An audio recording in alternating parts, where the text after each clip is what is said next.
What is time? Where does the power come from in those tiny, lifeless hands of a clock that determines the course of human lives? In the face of time, every individual is ultimately powerless. Perhaps every person is a mere servant of time. Many nations have achieved freedom. When will this servant of time gain its liberation? Will it ever be free? For humanity, this concept of time has always remained a mystery. Scholars throughout history have attempted to unravel this enigma in their own ways. Many physicists dedicated their entire lives to understanding the workings of time. However, perhaps time has resolved never to be grasped by anyone. Despite all efforts at intellectual advancement and technological progress, humanity remains unsuccessful in comprehending the true nature of time. However, certain properties of this confined concept of time are indeed noteworthy. Until the early 20th century, it was believed that the passage of time was uniform throughout the universe for everyone and everything. But what if everything we thought we knew was about to change dramatically? In 1905, Albert Einstein presented his theory known as the special theory of relativity, which invalidated all previous theories regarding time. This groundbreaking idea opened up new realms of thought about existence itself. Over more than a century since then, Einstein's theory has successfully passed numerous practical experiments and perhaps stands as one of science's most discussed theories. Countless novels have been written on the subject of time travel inspired by this theory. Numerous films have been made as well. According to this theory, light is something whose speed remains constant everywhere under all conditions, approximately 300,000 kilometers per second. The distance between Earth and the Sun is about 150 million kilometers. Due to this vast distance, sunlight takes about 8 minutes and 20 seconds to reach Earth. If the Sun were to be destroyed right now, news of its destruction would take 8.3 minutes to reach us, while sunlight from 2 minutes prior would still be traveling toward us from its last journey. Even after its destruction, for another 8.3 minutes we would see the Sun as if it were perfectly intact, meaning we are always observing it from its past. This raises profound questions. Are we all just shadows cast by moments long gone? There exists an 8.3-minute difference between our present and that moment for the Sun. This difference could extend up to 2.5 million years if we look towards galaxy M31 instead of towards our Sun. The distance from Earth to galaxy M31 is so great that light from there takes approximately 2.5 million years to reach us. If we observe galaxy M31 through a telescope today, we would see scenes that existed there 2.5 million years ago. What stories might those distant stars tell us if only they could speak about their own passage through time? Is this galaxy still in its place, or has it already been destroyed? As we ponder these cosmic mysteries, we must confront a fundamental truth about our perception of time. To know the answers to these questions, we will have to wait another 2.5 million years.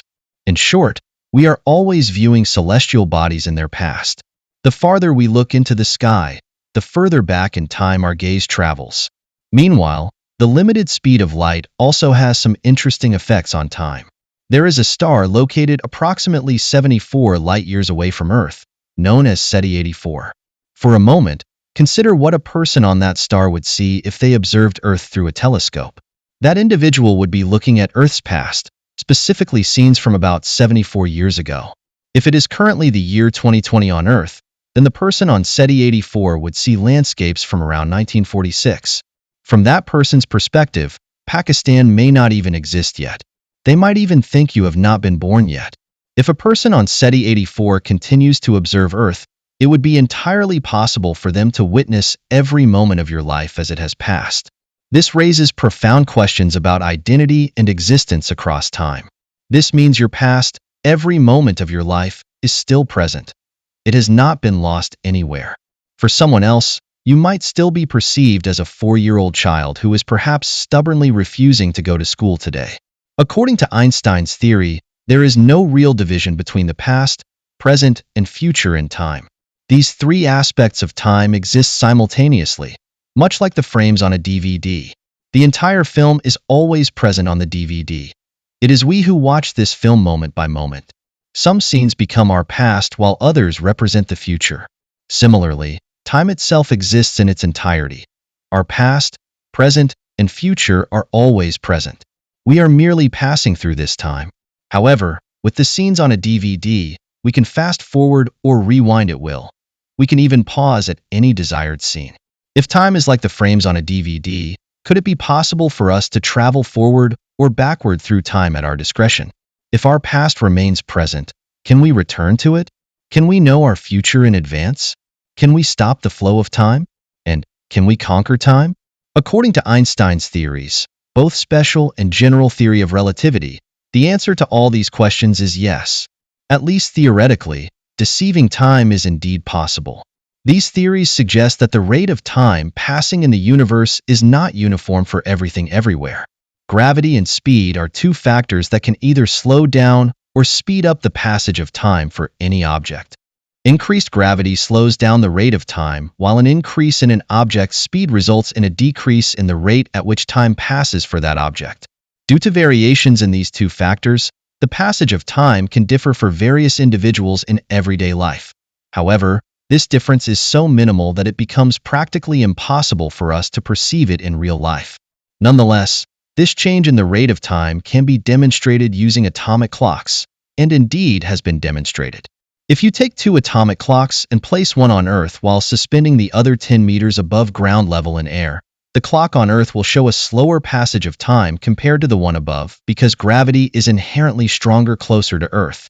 As gravity increases, the rate of time decreases further.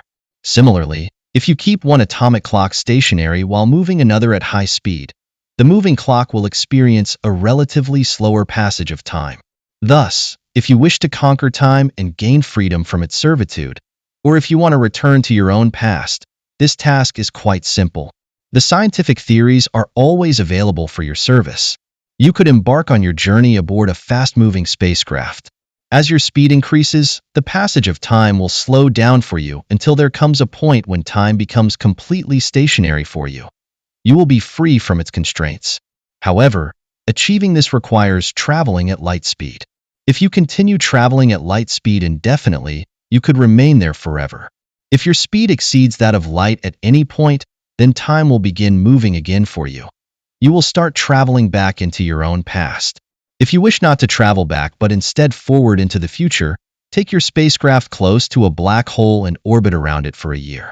Due to increased gravity and speed during that year when you return to Earth, it is entirely possible that 10 years may have passed there during your single year of travel. However, there are some minor issues hindering this adventure. To date, no human-made spacecraft has exceeded speeds greater than 68 kilometers per second, known as Parker Solar. On the other hand, traveling back in time requires speeds close to 300,000 kilometers per second. Moreover, according to Einstein's theories, it is impossible for anything in the universe to move faster than light speed. Thus, maintaining any relationship with the past beyond memories is impossible, while traveling toward the future requires immense gravity only achievable near black holes, and even our nearest black hole is located over 1,000 light-years away. This means, if we were to start our journey toward that black hole aboard humanity's fastest spacecraft, reaching our destination alone would take us 7.5 million years. Returning from that black hole's gravity would pose an entirely different challenge. There are also other methods suggested by scholars for traveling into either the past or future. Practical experiments based on these useful methods occur in Hollywood and are then presented as films about time travel to satisfy public desire for conquering time. Otherwise, fulfilling this desire in real life remains impossible. The workings of time are very strong. Liberation seems unattainable. Fundamentally speaking, humanity's desire to conquer time isn't even truly a desire. It's merely a dream or longing, a fantasy, a world of dreams, a level-low reality. But in the last, it seems as the truth remains same, that my father was also a servant of time, and I too am a servant of time.